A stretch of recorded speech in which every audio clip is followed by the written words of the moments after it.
اعوذ باللہ السمیع العلیم من الشیطان الرجیم من حمزہ ونفخہ ونفثہ بسم اللہ الرحمن الرحیم۔ السلام علیکم ورحمۃ اللہ وبرکاتہ۔ میرے بھائیوں بہنوں، ایک سوال آیا تھا کہ قاری صاحب کیا صدقے سے بھی جادو کا علاج کیا جاتا ہے یا ہو جاتا ہے؟ اگر صدقہ کرنا ہو تو کون سا صدقہ بہتر ہے، کس طریقے سے کرنا چاہیے؟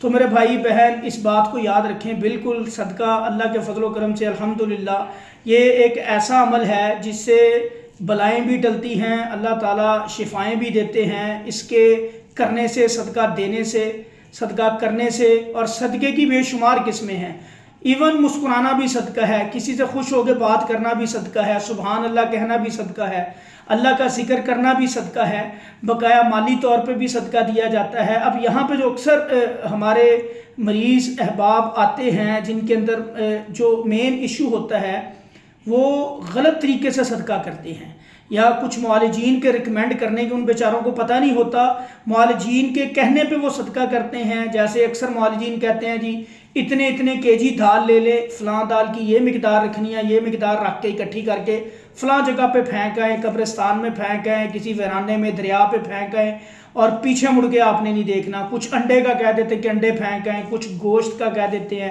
کچھ بڑے گوشت کا کہہ دیتے ہیں۔ اب یہاں پہ یہ جتنے طریقے ہیں یہ سارے باطل اور غلط طریقے ہیں۔ دیکھیں میرے بھائیوں بہنوں، نبی کریم حضرت محمد صلی اللہ علیہ وسلم کی زندگی، صحابہ کی زندگی ہمارے لیے رہنمائی ہے، نمونہ ہے۔ پوری زندگی میں کبھی بھی اس طرح کا صدقہ نہیں دیا گیا۔ صدقہ بیسیکلی ہم کسی بھی غریب کی مدد کر سکتے ہیں، اہل محلہ میں سے، رشتہ داروں میں سے، بہن بھائیوں میں سے جو بہت قریبی رشتہ دار ہیں، سب سے پہلے تو ان کا حق ہے۔ پھر ہمارے اڑوس پڑوس کے اندر کوئی غریب ہے، کوئی بہن بھائی ڈیزرونگ ہے، مستحق ہے، اس کا حق ہے۔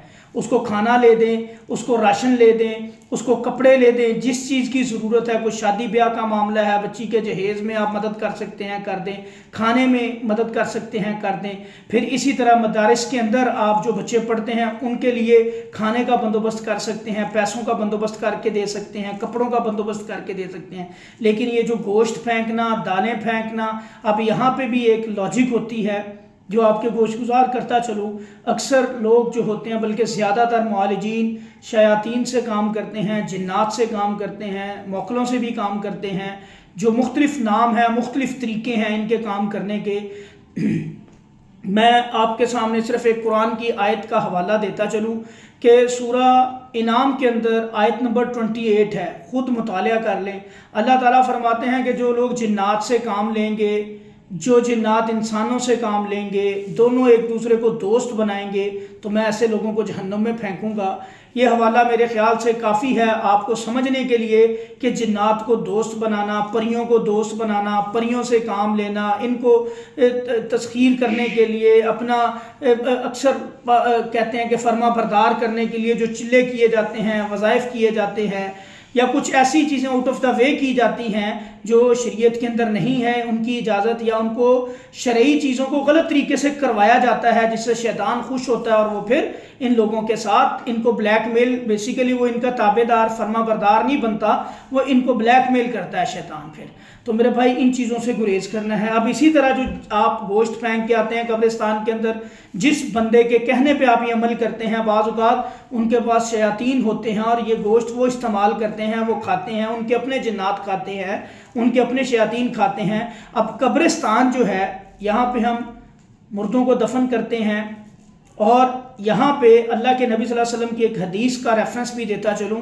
کہ نبی صلی اللہ علیہ وسلم نے فرمایا کہ اپنے گھروں کو قبرستان نہ بناؤ۔ قبرستان کے اندر ایسی کون سی چیز ہے جو اللہ کے نبی ہمیں یہ کہہ رہے ہیں کہ اپنے گھروں کو قبرستان نہ بناؤ، اپنے گھروں میں سورہ بقرہ پڑھا کرو، نوافل پڑھا کرو، سنتیں پڑھا کرو۔ نبی صلی اللہ علیہ وسلم ایسے ہی کیا کرتے تھے۔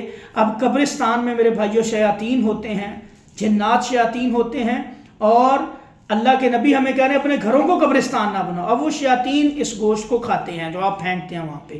اسی طرح یا ان کے اپنے موکل، ان کے اپنے شیاطین وہ گوشت کھاتے ہیں، اور بعد میں پھر ڈیمانڈ بھی کرتے ہیں اور تنگ بھی کرتے ہیں جب آپ دوبارہ نہیں پھینکتے، دوبارہ یہ عمل نہیں کرتے، ان کے ہی شیاطین آپ کو تنگ کرنا شروع کر دیتے ہیں، اور اس سے آپ کی مرض میں کمی آنے کی بجائے مزید اضافہ ہوتا ہے۔ اسی طرح کسی اور غیر اللہ کے نام کا کوئی نظر و نیاز دینا، یہ بھی اسلام میں حرام ہے۔ اللہ قرآن میں فرماتے ہیں ان الصلاتی و نسکی و محیایا و مماتی للہ رب العالمین۔ اللہ فرماتے ہیں بے شک تمہارا مرنا، تمہارا جینا، تمہاری نماز، تمہارا، اللہ تعالیٰ فرماتے ہیں نظر و نیاز بھی میرے لیے ہے، اللہ کے علاوہ کسی کے لیے نہیں ہے۔ جب تک میرے بھائیوں ہمارا عمل، ہمارا ہر کام خالصتاً اللہ کی رضا کے لیے نہیں ہوگا اور اس کا طریقہ نبی صلی اللہ علیہ وسلم والا نہیں ہوگا، وہ قابل قبول نہیں ہوگا۔ تو یہاں پہ صدقہ خیرات کرنا ہے۔ صدقہ خیرات کی بڑی اللہ تعالیٰ کے نبی صلی اللہ علیہ وسلم نے اس کی بڑی اہمیت اور فضیلت بتائی بھی ہے، اور ہے بھی، اس میں کوئی شک نہیں۔ آپ کے رزق میں اضافہ کیا جاتا ہے، آپ کے سے بلاؤں کو، بیماریوں کو، پریشانیوں کو، غموں کو، دکھوں کو اللہ دور کر دیتے ہیں۔ صدقہ خیرات کرنے سے اللہ تعالیٰ رزق میں برکت ڈالتے ہیں، رزق میں اضافہ کرتے ہیں، لیکن طریقہ کار صحیح ہونا چاہیے۔ اللہ کے نام کا صدقہ خیرات کرنا ہے، اللہ کے نام کی نظر و نیاز کرنی ہے، اور پلس اس کا طریقہ کار جو بتلایا گیا ہے آپ اس طریقے سے کریں، نہ کہ گوشت کو فلاں جگہ پہ پھینکیں، چاولوں کو یا اس طرح کی چیزوں کو۔ یہ مزید آپ کو بیمار کریں گی، آپ کی پریشانی میں اضافہ کریں گی۔